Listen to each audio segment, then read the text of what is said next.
Welcome back to my channel Questionology. Friends, आज हम discuss करने वाले हैं 13 अगस्त 2018 का सेकंड शिफ्ट का पेपर दोस्तों, यहाँ पर जो कि रेलवे एलपी और टेक्नीशियन का पेपर था दोस्तों, प्रीवियस ईयर का पेपर। ठीक है, इससे पहले मैं दोस्तों आप लोगों को बता दूं, मैंने कम से कम 7 पेपर इससे पहले प्रीवियस ईयर के डिस्कस कर चुका हूं और मैंने आप लोगों की सहूलियत के लिए प्लेलिस्ट बनाई है आरआरबी, एलपी और टेक्नीशियन के नाम से। वहां पर जाकर दोस्तों आप लोग 30 के 30 शिफ्ट के पेपर आप लोगों में डिस्कस करने वाला हूं, वहां पर जाकर आप लोग चेकआउट कर सकते हैं। ठीक है, अब दोस्तों यहाँ पर बिना किसी टाइम वेस्ट के स्टार्ट करते हैं यहाँ की वीडियो। सबसे पहला क्वेश्चन आप लोग देख सकते हैं। मैं आप लोगों को दोस्तों बता दूं 1 से लेकर 75 तक के क्वेश्चन आप लोगों के यहाँ पर डिस्कस करने वाला हूं। आप लोगों को दोस्तों ये वीडियो देखकर ऐसा लगेगा जैसे कि आप लोग ओरिजिनल पेपर दे रहे हैं, क्योंकि इसमें मैंने कोई भी लैंग्वेज में चेंज नहीं किया है, कोई भी अपनी तरफ से दोस्तों क्वेश्चन को टाइप करके नहीं लाया हूँ। सारे के सारे पेपर आप लोगों को यहाँ पर मैं बिल्कुल एक्यूरेट दिखाने वाला हूँ कि किस लैंग्वेज से आप लोगों से क्वेश्चन पूछे जाते हैं। साइड में आप लोग पेन कॉपी लेकर रखना, ताकि आप लोग लिख सके कि किस टॉपिक से किस तरह से क्वेश्चन पूछे जा रहे हैं। तो दोस्तों यहाँ पर देख सकते हैं पहला क्वेश्चन। सबसे पहले आप लोगों को दिखाया गया है प्रॉब्लम फिगर। ठीक है, और फिर आप लोगों को 4 आंसर फिगर दिए गए हैं। इसमें से बताया गया है कि जो प्रॉब्लम फिगर है आप लोग इन चारों में से किसी एक में सन्निहित है, उसकी बताना है कि किस में आप लोग की ये रहने वाली है।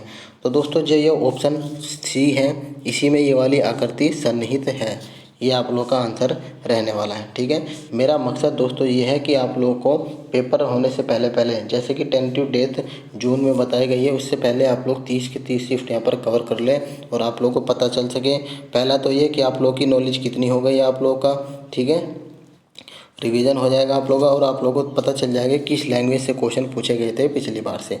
नेक्स्ट क्वेश्चन देखते हैं हम लोग कि निम्नलिखित में से कौन एक भारतीय जिम्नास्ट है जिसने वर्ष 2017 में भारत सरकार द्वारा प्रतिष्ठित पद्मश्री सम्मान से प्राप्त किया था। तो दोस्तों वो दीपा कर्माकर जी थी। ठीक है, आंसर रहेगा ऑप्शन नंबर 4। दोस्तों मैं आप लोगों को बता दूं, रेलवे में करंट अफेयर के क्वेश्चन 2 साल पीछे के पूछे जाते हैं। ठीक है, जैसे 24 में पेपर होगा तो 23 का भी पूछा जाएगा और 23 का पूछा जाएगा और 22 का भी दोस्तों आप लोगों से यहाँ पर पूछा जा सकता है। चलिए नेक्स्ट क्वेश्चन की तरफ बढ़ते हैं। यहाँ पर देख सकते हैं अगला क्वेश्चन।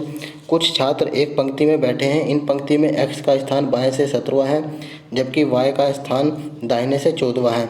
यदि वे दोनों अपने अपने स्थान को चेंज कर लेते हैं तो x का स्थान बाएं से 7वां हो जाता है। पंक्ति में कुल छात्रों की संख्या बतानी है। दोस्तों जैसे ही आप इसको सोल्व करेंगे, इसका आंसर आ जाएगा 20। ऑप्शन नंबर 4 इसका राइट आंसर हो जाएगा। आप लोग दोस्तों क्वेश्चन की लैंग्वेज को समझ सकते हैं। ठीक है, निम्नलिखित अनुक्रम का उपयोग करते हुए यह निर्धारित करें कि दिया गया कौन सा विकल्प इन समूहों से डिफरेंट है।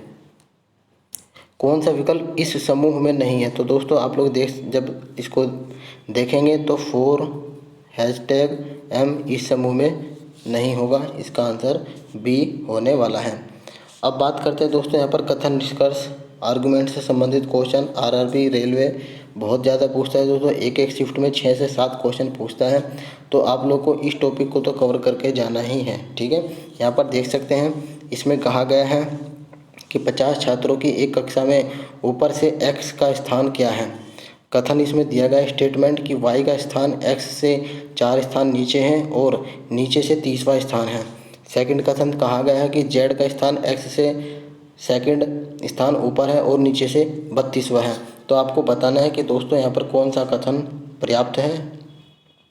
यहाँ पर दोस्तों दोनों जो कथन होते हैं यहाँ पर दोनों पर्याप्त रहने वाले हैं। ऑप्शन नंबर सी इसका राइट आंसर होने वाला है। ठीक है, वीडियो पॉज करके दोस्तों आप लोग अपना क्वेश्चन का आंसर टिक कर सकते हैं और आप लोग कमेंट में बता सकते हैं दोस्तों कि 75 में से आप लोगों के कितने क्वेश्चन सही हुए हैं। आगे दोस्तों यहाँ पर देख सकते हैं कि एक आदमी एक चित्र को देखकर कहता है वह मेरे ससुर की इकलौती पोती है। चित्र की लड़की इस आदमी की पत्नी से कैसे संबंधित है। दोस्तों वो बेटी से संबंधित होगी। ऑप्शन नंबर ए इसका सही आंसर हो जाएगा। अब दोस्तों एक प्रॉब्लम फिगर दी गई है और 4 आंसर फिगर दिए गए हैं। इसमें बताना है कि किसी एक में सन्निहित है, तो वो किस फिगर में सन्निहित है। तो दोस्तों ये वाली आकृति इस वाली आकृति में सन्निहित है, यहाँ पर देख सकते हैं बीच में। ठीक है, ऑप्शन नंबर 20 का राइट आंसर हो जाएगा। आगे बढ़ते हैं दोस्तों अगले क्वेश्चन की तरफ कि यदि एक समीकरण आप लोगों को दी गई है 3x² - x + 6 = x² + 2x + 2 का सिर्फ एक ही पुनरावृत्त मूल हो तो आप लोगों को ए का धनात्मक मान आप लोगों को बताना है। तो दोस्तों इसका राइट आंसर आ जाएगा ऑप्शन नंबर ए 2। आप लोग लैंग्वेज दोस्तों कनेक्ट कर सकते हैं कि किस तरह से आप लोगों से क्वेश्चन की लैंग्वेज पूछा जा रहा है। कथन निष्कर्ष का दोस्तों सेकंड क्वेश्चन आप लोगों के सामने आ चुका है कि 15 जनवरी 2017 को एक्स की आयु क्या थी। कथन आप लोगों से दिया गया है, एक्स अपने भाई वाई से 50 वर्ष बड़ा है। और सेकंड कथन है वाई अपनी माँ से 20 वर्ष छोटा है। तो आपको बताना है कि कौन सा कथन यहाँ पर पर्याप्त था। यहाँ पर देख सकते हैं आंसर में दिए गए प्रश्न का उत्तर देने के लिए न तो पहला कथन पर्याप्त है और न ही दूसरा। ऑप्शन नंबर बी इसका राइट आंसर हो जाएगा। किसी वस्तु की ऊंचाई से गिरने पर इसकी गतिज ऊर्जा और स्थितिज ऊर्जा का क्या होता है आप लोगों को बताना है। तो दोस्तों इसकी गतिज ऊर्जा स्थितिज ऊर्जा कम हो जाती है और गतिज ऊर्जा बढ़ जाती है। Option number D. Next question है निम्नलिखित में से निम्नलिखित को एक उचित अनुक्रम में व्यवस्थित करना है। आप लोग किस तरह से व्यवस्थित करेंगे दोस्तों। सबसे पहले आएगा ए उत्परिवर्तन, उसके बाद आएगा दोस्तों जननात्मक विलगन, उसके बाद आएगा यहाँ पर प्राकृतिक चयन और फिर आएगा विकास। तो ऑप्शन नंबर बी इसका सही आंसर हो जाएगा A B C D. Next question, एक आपतित किरण एक समतल दर्पण के साथ 20 डिग्री का कोण बनाते हुए आपतित होती है। आपतित और परावर्तित किरणों के बीच का एंगल आप लोग को बताना है कितना होगा। तो दोस्तों 140 डिग्री इसका राइट आंसर आने वाला है। आगे दोस्तों यहाँ पर देख सकते हैं, ये दोस्तों क्वेश्चन आप लोग देख सकते हैं किस टाइप का है कि शहर यू शहर वी से 9 किलोमीटर पूर्व की ओर है। शहर डब्ल्यू शहर यू से 5 किलोमीटर दक्षिण की ओर है। शहर एक्स शहर डब्ल्यू से 3 किलोमीटर पश्चिम की ओर है।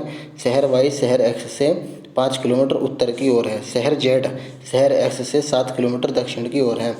तो कौन से शहर सीधी रेखा पर स्थित हैं ये आप लोग को बताना है। जब आप लोग इसका पैटर्न बनाएंगे तो दोस्तों एक्स वाई और जेड आप लोग का आंसर आने वाला है स्ट्रेट लाइन में। Option number D. Next question है, आप लोगों को क्वेश्चन मार्क की जगह बताना है। मैं आप लोगों के लिए लैंग्वेज पढ़ देता हूँ क्वेश्चन की। निम्नलिखित श्रृंखला में प्रश्न चिन्ह द्वारा दर्शाई गई संख्या अनुपस्थित है। दिए गए विकल्पों से अनुपस्थित संख्या का आप लोग को चयन करना है। तो दोस्तों क्वेश्चन मार्क्स की जगह आप लोग का यहाँ पर 24 आ जाएगा। Option number D. इक्वेशन दी गई है, आप लोग को सोल्व करके बताना है कि इसका आंसर क्या होगा। तो इसका आंसर आ जाएगा 2। अगले क्वेश्चन में कहा गया है कि दो संख्याओं का गुणनफल 0.324 दिया गया है। इनमें से एक संख्या 1.2 है तो दूसरी संख्या आप लोगों को बतानी है। तो 0.27 आ जाएगा। ये फर्स्ट शिफ्ट में दोस्तों ये सेम क्वेश्चन पूछा गया था, ठीक है। और इसके बाद दोस्तों यहाँ पर देख सकते हैं शुष्क लिटमस पेपर पर शुष्क HCl की गैस की क्रिया होती है तो क्या होता है। नीला या लाल लिटमस पेपर अपना रंग नहीं बदलता। ये आप लोग का सही हो जाएगा। निष्कर्ष कथन निष्कर्ष से एक और क्वेश्चन आ चुका है दोस्तों। यहाँ पर देख सकते हैं व्यक्तित्व यानी कि स्टेटमेंट दिया गया है कि ज़्यादातर वकील महिलाएं हैं, कुछ महिलाएं माएँ हैं। निष्कर्ष दिया गया है पहला कुछ माएँ महिलाएं हैं और सेकंड दिया गया है कुछ वकील माएँ हैं। तो कौन सा निष्कर्ष आप लोग का अनुसरण करता है। तो केवल एक अनुसरण यहाँ पर करता है। Option number A. दोस्तों आप लोग इसकी प्रैक्टिस बहुत तगड़ी कर लेनी है, ठीक है, ताकि आप लोगों का कोई भी क्वेश्चन गलत ना हो। युग्मक संलयन को किसके रूप में परिभाषित किया गया है। तो दोस्तों ये अंडे के साथ शुक्राणुओं में से एक का संलयन होता है। ऑप्शन नंबर बी इसका सही आंसर हो जाएगा। बायोलॉजी के क्वेश्चन दोस्तों यहाँ पर थोड़े टफ पूछे जाते हैं आप लोगों से ALP और रेलवे में, ठीक है, टेक्नीशियन में। तो आप लोग को बायोलॉजी पर भी ज़्यादा ध्यान देना है। ज़्यादा से ज़्यादा क्वेश्चनों को आप लोगों को रिवाइज करना है। अगला क्वेश्चन है 250 का 38% दोस्तों यहाँ पर 95 निकल कर आ जाता है। Option number B. अगले क्वेश्चन की तरफ चलते हैं। यहाँ पर देख सकते हैं कि नीचे की आकृति को बनाने में लगी हुई जरूरी सीधी रेखाओं की संख्या आप लोग को बतानी है कि सीधी रेखा संख्या सीधी को कितनी संख्याएं हैं इसमें। तो 13 दोस्तों इसमें स्ट्रेट लाइन है। Option number B. एक सप्ताह में घड़ी की दोनों सुइयां एक दूसरे से कितनी बार मिलती हैं दोस्तों। तो ये मिलती हैं आप लोग की 168 बार। अगला क्वेश्चन है कि 2018 में शुरुआत में दिग्गज IT कंपनी इन्फोसिस के नए CEO के रूप में किसे नियुक्त किया गया था। तो दोस्तों उस समय सलील पारेख जी को नियुक्त किया गया था। तो आप लोग CEO से संबंधित क्वेश्चन पूछे जाते हैं। बुक एंड ऑथर से भी दोस्तों एक क्वेश्चन पक्का पूछा जाता है। आगे दोस्तों यहाँ पर देख सकते हैं, ये सब दोस्तों आप लोगों को नोट करने हैं कि किस टॉपिक से क्वेश्चन पूछे जा रहे हैं। चित्र में दिए गए संबंधित जोड़े के आधार पर अनुपस्थित चित्र बताना है कि ये इससे संबंधित है, तो इससे संबंधित यहाँ पर क्या आएगा। कुएं से पानी संबंधित है, तो दोस्तों यहाँ पर चित्र से ये आप लोग का ये ऑप्शन रहने वाला है, ऑप्शन नंबर 3। अगले क्वेश्चन की तरफ बढ़ते हैं। 25वां क्वेश्चन है, विद्युत प्रवाह को मापने के लिए निम्नलिखित में से कौन सा यंत्र प्रयोग किया जाता है। तो दोस्तों ये एमीटर किया जाता है। अगला क्वेश्चन है, 5 मीटर ऊंचे किसी प्लेटफॉर्म से किसी टावर का उन्नयन कोण आप लोगों को दिया गया है 30 डिग्री। यदि प्लेटफॉर्म और टावर के बीच की दूरी 40√3 दिया गया है, तो टावर की हाइट बतानी है आप लोगों को। तो दोस्तों इसका 45 मीटर इसका राइट आंसर हो जाएगा सोल्व करने पर। चंद्रमा की सतह पर लड़के का भार दोस्तों यहाँ पर दिया गया है 300 न्यूटन। पृथ्वी की सतह पर उसका भार आप लोगों को बताना है, तो दोस्तों यहाँ पर हो जाएगा 1800 न्यूटन। ठीक है। और इसके बाद दोस्तों बढ़ते हैं कि फरवरी 2018 से प्रधानमंत्री नरेंद्र मोदी जी के कैबिनेट में मानव संसाधन विकास मंत्री कौन है। प्रकाश जावड़ेकर जी थे दोस्तों, ऑप्शन नंबर बी। अगला क्वेश्चन है कि गूंथे हुए आटे में चीनी और आटे का अनुपात दिया है 2:7। इसी प्रकार यहाँ पर बताया गया है कि गूंथे हुए आटे के 9 किलोग्राम में जॉन ने कुछ और चीनी मिलाकर अनुपात को कितना कर दिया, 2:5 कर दिया। तो जॉन ने बाद में कितनी चीनी मिलाई, सोल्व करते ही दोस्तों आप लोग को आ जाएगा 1.2 kilogram answer, option number A. निम्नलिखित में से जानवरों में से कौन सा सरीसृप वर्ग से संबंधित नहीं है। दोस्तों मेढक संबंधित है, सांप भी है, मगरमच्छ भी है, लेकिन कछुआ यहाँ पर संबंधित नहीं है। पौधे में डैश हार्मोन के संचार के कारण वे प्रकाश की ओर झुक जाते हैं। तो दोस्तों ये ऑक्सिन होता है, ऑक्सिन हार्मोन के कारण वे प्रकाश की ओर झुक जाते हैं, अक्सर आप लोगों ने देखा होगा। अगला क्वेश्चन है, निम्नलिखित में से कौन सी धातु सबसे अधिक क्रियाशील होती है। तो दोस्तों ये कैल्शियम होती है। ठीक है, option number C. Next question दोस्तों ये इन ऑप्शनों में से बताया गया है। ठीक है, इन ऑप्शनों में से बताया गया है कि सबसे अधिक क्रियाशील धातु कैल्शियम होती है। अगला क्वेश्चन है, यदि 1000 रुपये की एक धनराशि 3 वर्ष में चक्रवृद्धि ब्याज की दर 1331 हो जाती है, तो ब्याज की वार्षिक दर आप लोगों को बतानी है। तो वार्षिक दर आप लोग जैसे ही सोल्व करेंगे 10% आप लोगों का आंसर आ जाएगा। भारतीय विशिष्ट पहचान प्राधिकरण के CEO का नाम आप लोगों को बताना है। अजय भूषण पांडे उस समय के थे। ठीक है। और इसके बाद दोस्तों यहाँ पर पूछा गया है कि कौन सी अभिनेत्री ने अपनी पहली फिल्म अनुराग करिक्विन वेल्लम में सर्वश्रेष्ठ अभिनेत्री के लिए केरल राज्य फिल्म पुरस्कार जीता था। तो राजिशा विजयन। तो दोस्तों देख सकते हैं आप लोग, ऐसे भी क्वेश्चन पूछे जाते हैं। तर्क से संबंधित क्वेश्चन आ गया दोस्तों आप लोग का यहाँ पर कि कॉलेज परिसर में सेल फोन का प्रयोग सख्ती से निषिद्ध है। अनुमान यहाँ पर बताया गया है अजप्शन कि पहला अजप्शन है, कॉलेज परिसर में फ़ोन का उपयोग करने वाले छात्रों की सख्ती से दंडित किया जाएगा। और सेकंड कहा गया है कि कॉलेज परिसर में किसी भी छात्र को फ़ोन का उपयोग करने की अनुमति नहीं दी जाती है। तो कौन सा अनुमान आप लोगों को सही है दोस्तों, केवल दूसरा अनुमान आप लोगों का यहाँ पर तर्क के अकॉर्डिंग सही रहने वाला है, ऑप्शन नंबर बी। सबसे दोस्तों यहाँ पर बताया गया है, पूछा गया है कि सबसे अधिक अगाध वर्णनीय कौन सा है इसमें धातु, तो वो होता है सोडियम। अगले क्वेश्चन की तरफ बढ़ते हैं। 38वां कि अरुंधति भट्टाचार्य के सेवानिवृत्त होने के बाद भारतीय स्टेट बैंक के अध्यक्ष के रूप में किसे नियुक्त किया गया। रजनीश कुमार जी को किया गया। आप लोग यहाँ पर देख सकते हैं, एक और टॉपिक आप लोगों का है, CEO से संबंधित क्वेश्चन पूछा गया है। अगला क्वेश्चन 2250 रुपये पर 3% साधारण ब्याज की दर से 2 वर्षों में कितना ब्याज प्राप्त होगा। तो दोस्तों 2 वर्षों में आप लोग का 135 रुपये प्राप्त होगा ब्याज। आप लोग को बताना है 2 से ही 3/5 का व्युत्क्रम, तो ये आ जाएगा दोस्तों आप लोग का 5/13। ठीक है, उल्टा बताना था आप लोग को। अगला क्वेश्चन है कि कौन सा कथन दोस्तों इसमें गलत है। तो पदार्थों के कण स्थिर अवस्था में होते हैं, ये गलत है, बाकी यहाँ पर ये सभी सही ऑप्शन है। नेक्स्ट क्वेश्चन यहाँ पर देख सकते हैं कि दिए गए शब्द युग्म में अनुरूप शब्द युग्म का चयन विकल्पों से करें, जैसे घोड़ा पोनी, तो उसी प्रकार यहाँ पर दिया गया है कीड़ा छल्ली। ठीक है, ऑप्शन नंबर ए इसका राइट आंसर हो जाएगा। और अगला क्वेश्चन यहाँ पर देख सकते हैं कि किसी वृत्त के अंदर निर्मित सम षटकोण और वर्ग के क्षेत्रफल का आप लोगों को रेशियो बताना है। तो 4:3 इसका सही आंसर हो जाएगा। 3 संख्याओं का औसत दोस्तों 6 दिया गया है। यदि पहली 2 संख्याओं का औसत 5 है, अंतिम 2 संख्याओं का 8 है, तो आप लोगों को तीनों संख्या बतानी है। तो ये तीनों संख्या हो जाएंगी, पहली 2, दूसरी 8, तीसरी 8। नेक्स्ट क्वेश्चन, एक ध्वनि तरंग की आवृत्ति 4 किलोहर्ट्ज़ दी गई है और तरंग दैर्ध्य 40 सेंटीमीटर बताया गया है। तो ध्वनि के तरंग द्वारा 3.2 किलोमीटर की दूरी तय करने में आप लोगों का टाइम कितना लगने वाला है वो पूछा गया है। तो आप लोगों का 2 सेकंड दोस्तों आप लोगों का समय लगेगा, ऑप्शन नंबर ए। अगला क्वेश्चन है कि आंध्र प्रदेश के दक्षिणी भाग में स्थित कोलेरू झील 2 नदियों के डेल्टा पर स्थित है, ठीक है। उन नदियों का नाम बताना है। तो दोस्तों गोदावरी और कृष्णा ये दोनों नदियां हैं। अब यहाँ पर 47 क्वेश्चन दोस्तों आप लोग देख सकते हैं। शहर, जनसंख्या, साक्षर निरक्षर परसेंटेज दिया गया है और आपसे पूछा गया है कि डेटा के आधार पर शहर ए का साक्षरता प्रतिशत बताना है। तो सोल्व करने पर आप लोग का 75% आ जाएगा, ऑप्शन नंबर ए। अब यहाँ पर देखिए दोस्तों, पूछा गया है कि यदि दिए गए अनुक्रम में प्रत्येक पद को बाईं ओर से उसकी स्थिति के अनुसार 1, 2, 3 के क्रम में संख्याओं द्वारा प्रदर्शित किया जाए तो प्रतीकों के लिए निर्धारित संख्या का कुल योग कितना होगा। तो दोस्तों ये होगा 49। दोस्तों आप लोग क्वेश्चन देख सकते हैं इसको, ठीक है। चलिए, इम्पोर्टेंट क्वेश्चन रहने वाला है।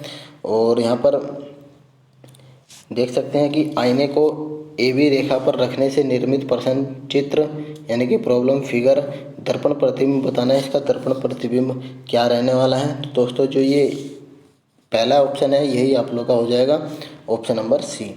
आपको इस इक्वेशन को सोल्व करके बताना है कितना आएगा। तो ये दोस्तों आ जाएगा -2। एक क्वेश्चन दोस्तों हर एक पेपर में पूछा जा रहा है, तो आप लोगों को इसको देखना है। ट्रिग्नोमेट्री से संबंधित क्वेश्चन है दोस्तों ये। Sec plus tan theta equal to 4, तो sec minus tan theta equal to -0.25 answer आ जाएगा। अब यहाँ पर देख सकते हैं कि 19 मल्टीप्लाई 23 को करेंगे तो ये आएगा। उसी प्रकार यहाँ पर कितना आएगा, तो 4.37 इसका राइट आंसर हो जाएगा, ऑप्शन नंबर 3। कथन निष्कर्ष से संबंधित दोस्तों यहाँ पर क्वेश्चन है। फिर यहाँ पर बताया गया कि मृणाल की उम्र कितनी है। कथन, मृणाल की माँ उससे 20 वर्ष बड़ी है। सेकंड कथन दिया है, मृणाल का भाई उसकी तुलना में 3 वर्ष छोटा है। तो दोस्तों ऑप्शन में आप लोगों को बताना है कौन सा सही है। यहाँ पर बताया गया है कि दिए गए प्रश्न का उत्तर देने के लिए 1 तथा 2 दोनों एक साथ पर्याप्त नहीं है, एक साथ पर्याप्त नहीं है। और प्रश्न का उत्तर देने के लिए अतिरिक्त दोस्तों यहाँ पर आंकड़े की ज़रूरत है, ऑप्शन नंबर सी इसका राइट आंसर हो जाएगा। और अगला क्वेश्चन है कि जब एक बंदूक से गोली चलाई जाती है तो बंदूक पीछे की ओर धकेलती है। यह उदाहरण न्यूटन के कौन से नियम को दर्शाता है। दोस्तों ये नियम दर्शाता है 3rd लॉ को। कॉपर सल्फेट का जलीय विलयन नीले लिटमस को दोस्तों लाल रंग में यहाँ पर कन्वर्ट कर देता है, ठीक है, ऑप्शन नंबर बी। अगले क्वेश्चन की तरफ बढ़ते हैं। यहाँ पर देख सकते हैं दी गई श्रृंखला में असंगत चित्र का चयन आप लोगों को करना है कि असंगत चित्र कौन सी है। तो यहाँ पर देख सकते हैं दोस्तों जो डी चित्र है ये भिन्न चिन्ह होने वाली है। नाइट्रोजन परमाणु में उपस्थित न्यूट्रॉनों की संख्या आप लोगों को बतानी है। तो न्यूट्रॉनों की संख्या दोस्तों यहाँ पर 7 होगी नाइट्रोजन परमाणु में। अगला क्वेश्चन, निम्नलिखित में से कौन सा रेडियोधर्मी तत्व नहीं है। तो दोस्तों यहाँ पर टाइटेनियम जो कि रेडियोधर्मी तत्व नहीं है, बाकी ये तीनों ऑप्शन रेडियोधर्मी तत्व कहलाते हैं। अगला क्वेश्चन है वेन आरेख से संबंधित कि कक्षा में कुल छात्रों की संख्या जो ना तो एथलीट हैं और ना ही शिष्ट या अनुशासित हैं कितनी है आप लोगों को बतानी है। तो दोस्तों वो संख्या है आप लोगों की 10। नेक्स्ट क्वेश्चन, किसी भारतीय खिलाड़ी ने 2017 में Unix US open badminton tournament जीता था। तो दोस्तों HS प्रणय ने उस समय जीता था। तर्क से संबंधित दोस्तों यहाँ पर क्वेश्चन पूछा गया है। देखिए आप लोगों में लैंग्वेज बता देते पढ़कर कि निम्नलिखित प्रश्न को पढ़े और तय करें कि दिए गए तर्कों में से कौन सा तर्क प्रभावशाली है। आप लोगों से कहा गया है क्या आपको तब तक कड़ी मेहनत करनी चाहिए जब तक आप अपने हस्ताक्षर को ऑटोग्राफ में नहीं बदल देते। तर्क दिया है पहला, तब तक मेहनत करें जब तक आप उस स्थिति पर नहीं पहुंच जाते जिससे आपको किसी को अपना परिचय देने की आवश्यकता नहीं है। सेकंड तर्क दिया है, आर्थिक रूप से सुरक्षित बनने के लिए कड़ी मेहनत करें। ऑप्शन देख सकते हैं दोस्तों यहाँ पर केवल पहला तर्क ही प्रभावशाली रहने वाला है, ऑप्शन नंबर 4 इसका राइट आंसर हो जाएगा। अगला क्वेश्चन दोस्तों यहाँ पर देख सकते हैं कि पीटर नगर A से आता है और पाल नगर B का रहने वाला है, ठीक है। वे एक ही समय पर एक ही मार्ग से एक दूसरे के शहरों के लिए अपनी यात्रा शुरू करते हैं। वे रास्ते पर कहीं मिलते हैं और अपनी यात्रा जारी रखते हैं। पाल से मिलने के बाद पीटर को अपने गंतव्य तक पहुंचने के लिए 13.5 घंटे का समय लगता है, 13.5 घंटे का समय लगता है, जबकि पाल को पीटर के शहर तक पहुंचने के लिए 6 घंटे का समय लगता है। अगर पीटर की गति 30 किलोमीटर पर घंटा हो तो पाल की गति आप लोगों को बतानी है किलोमीटर पर घंटा में, तो ये हो जाएगी पाल की 45। ऑप्शन नंबर 20 का सही आंसर हो जाएगा। और इसके बाद दोस्तों यहाँ पर देख सकते हैं कि 4 तत्वों की परमाणु संख्या यहाँ पर दी गई है। निम्नलिखित में से किन 2 तत्वों के रासायनिक गुण समान हैं? तो दोस्तों फ्लोरीन और क्लोरीन इसका राइट आंसर हो जाएगा, ऑप्शन डी। अगला क्वेश्चन है कि नीचे दिए गए चित्रों में आंसर फिगर सन्निहित है, मतलब कुल मिलाकर ये फिगर इन चारों में से किस में सन्निहित है आप लोगों को बताना है। तो ये दोस्तों ये वाला फिगर हमारा ये डी वाले में सन्निहित है, ठीक है, ये इसी में अंतर्गत आता है ध्यान से देखने पर। ऑप्शन नंबर सी इसका राइट आंसर हो जाएगा। 2 पाइप पी और बी एक टंकी को क्रम से 37 से 1/2 मिनट और 45 मिनट में भर सकते हैं। दोनों पाइप खुले हैं। टंकी 30 मिनट में भर जाएगी। यदि पाइप बी को डैश मिनट बाद बंद कर दिया जाता है, तो कितने मिनट बाद दोस्तों बंद कर दिया जाए तो 30 मिनट में भर जाएगी, वो आएगा आंसर 9 मिनट बाद। अगला क्वेश्चन दोस्तों यहाँ पर देख सकते हैं, ये टाइम टेकिंग वाले दोस्तों आप लोगों से क्वेश्चन जानबूझ के यहाँ पर रेलवे में पूछे जाते हैं। देखिए यहाँ पर क्वेश्चन लेंथी है कि नीचे दी गई सूचना को पढ़ना है आप लोग को, उसके आधार पर प्राप्त होने वाले उचित निष्कर्ष के बारे में चयन करना है। नीट ने इस परीक्षा में भाग लेने वाले अभ्यर्थियों के लिए निम्नलिखित शर्त रखी है। पहली, परीक्षार्थियों को 12वीं कक्षा में जीव विज्ञान, भौतिक विज्ञान और रसायन विज्ञान में न्यूनतम 50% मार्क के साथ पास होना है। और दूसरा कि 31/3/2018 को परीक्षार्थी की आयु 17 वर्ष होनी चाहिए। और तीसरा, परीक्षार्थी द्वारा कक्षा 12 में जीव विज्ञान, भौतिक विज्ञान, रसायन विज्ञान का विषय चयन करना है। तो दोस्तों यहाँ पर देख सकते हैं कि परीक्षार्थी फर्स्ट, राम की जन्मतिथि 14/5/2021 है। उसे गणित, भौतिक विज्ञान, रसायन विज्ञान एवं जैव विज्ञान में 40% अंक प्राप्त हैं। सेकंड परीक्षार्थी के लिए श्याम की जन्मतिथि 16/8/2000 है। उसने जीव विज्ञान, भौतिक विज्ञान, रसायन शास्त्र में 60 अंक प्राप्त किए हैं। नीट परीक्षार्थी परीक्षा लिखने हेतु किसे पात्रता प्राप्त है, पहले को या दूसरे को? तो दोस्तों केवल सेकंड को ही यहाँ पर पात्रता एलिजिबल है, ऑप्शन नंबर ए। देख सकते हैं आप लोग दोस्तों क्वेश्चन किस तरह से पूछे जा रहे हैं। अगला क्वेश्चन है, यदि किसी वस्तु का वेग इसके प्रारंभिक वेग से 2 गुना है तो इसकी गतिज ऊर्जा इसकी प्रारंभिक गतिज ऊर्जा का n गुना है। तो n की वैल्यू आप लोग को बतानी है, n की वैल्यू आ जाएगी 4। अगला क्वेश्चन यहाँ पर देख सकते हैं कि यदि एक बहुपद x² - x + b के शून्य 3 और 4 हैं तो a और b की वैल्यू आप लोगों को बतानी है। a की वैल्यू 7 और b की वैल्यू 12 आ जाएगी, ऑप्शन नंबर ए। प्रश्न चिन्ह की जगह आप लोगों को सही आकृति चुननी है कि क्वेश्चन मार्क की जगह कौन सी आकृति आप लोगों की आने वाली है। तो दोस्तों जो कि ये थर्ड आकृति है, यही आप लोगों का आंसर हो जाएगा, ऑप्शन नंबर डी। कौन से भारतीय अभिनेता को 2016 में फ्रेंच सरकार से ऑर्डर ड्रेस आर्ट्स एट डेस लेटर्स प्राप्त हुआ था? तो दोस्तों ये कमल हसन को हुआ था। देखिए दोस्तों यहाँ पर 2018 में पेपर हुआ था और इसमें पूछा गया है 2016 का, इसलिए मैं कहता हूँ दोस्तों 2 साल का आप लोगों को कम से कम तैयार कर चलना होगा अगर आप लोगों को सभी करंट अफेयर सही करने हैं क्वेश्चन तो। अगला क्वेश्चन यहाँ पर देख सकते हैं, आधुनिक आवर्त सारणी में तत्वों को किस आधार पर व्यवस्थित किया गया है? वो किया गया है दोस्तों परमाणु संख्या के आधार पर। आगे बढ़ते हैं, यहाँ पर हमारा 72 क्वेश्चन है कि 11 जनवरी 2018 को गुरुवार था, तो 11 जून 2019 को कौन सा दिन था? तो उस दिन दोस्तों यहाँ पर ट्यूसडे था, मंगल, ऑप्शन नंबर बी। और 73 दोस्तों यहाँ पर देख सकते हैं, धार्मिक सुधार के क्षेत्र में उनकी सबसे बड़ी उपलब्धि ब्रह्म सभा और ब्रह्म समाज की स्थापना थी। वो कौन थे दोस्तों? राजा Ram Mohan Roy, option number D. और आज का हमारा सेकंड लास्ट क्वेश्चन, दिए गए विकल्पों में से सही समरूप जोड़ी चयन करना है, जैसे बाइबिल, कुरान, तो उसी प्रकार ऑप्शन में से बताना है सेब, संतरा, ठीक है। और आज का हमारा लास्ट क्वेश्चन 36, 72 और 126 का आप लोग को में से बताना है, ठीक है। इसका आंसर आ जाएगा दोस्तों 18। वीडियो अगर आप लोगों को हेल्पफुल लगी हो अपने फ्रेंड सर्कल में शेयर करना जो दोस्तों रेलवे का एग्जाम देने के लिए तैयारी कर रहे हैं, और वीडियो को लाइक करना। मिलते हैं आपको नेक्स्ट वीडियो में, तब तक के लिए धन्यवाद फ्रेंड्स।